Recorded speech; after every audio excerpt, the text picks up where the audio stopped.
So what we've got to do is make that change in those standards. That's where the shifts happen. It doesn't happen any other place. And I'll give you a very simple example.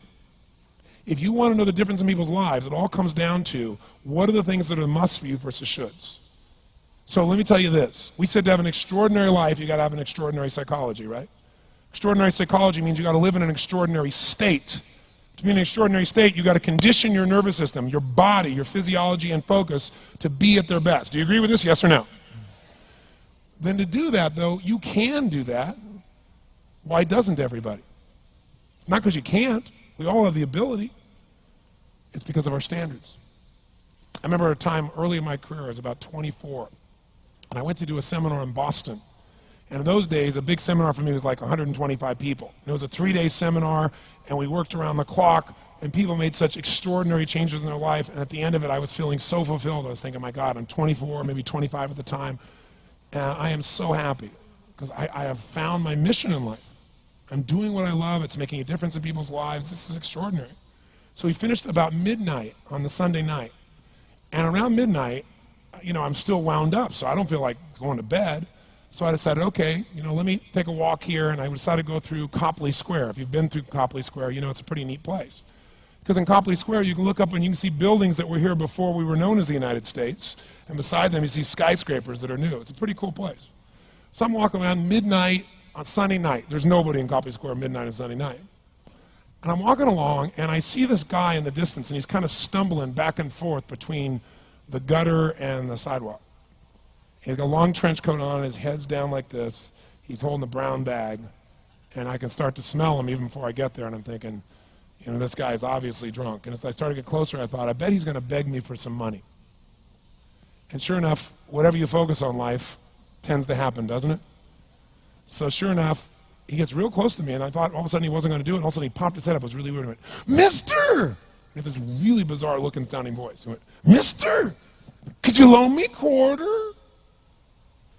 And I thought, do I want to reward this behavior?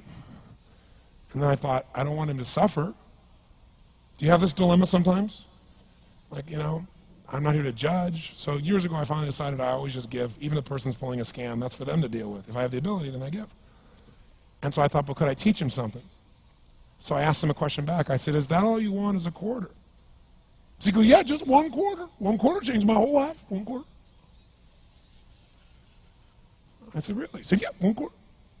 So I reached in my pocket, and I pulled out my money clip.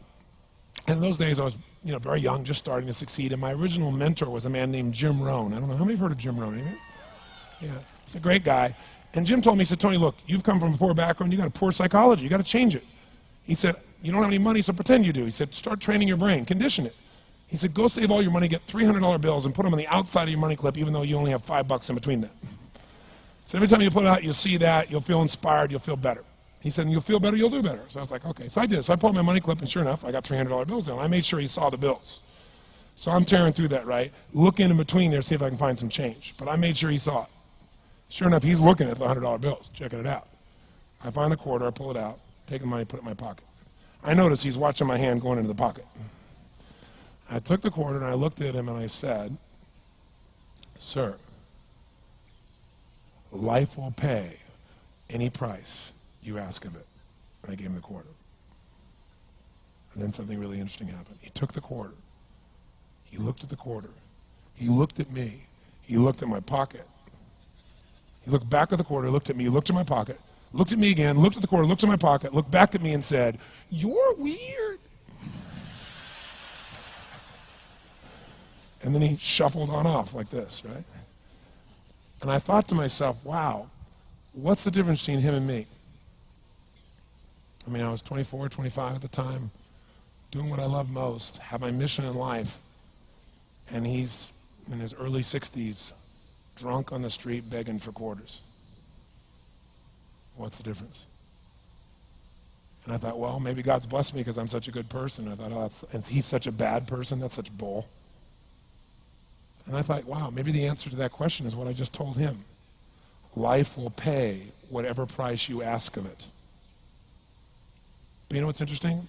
You got to ask intelligently. In the Bible it says, ask and you shall what? Yeah, pretty good formula. You ought to look into it.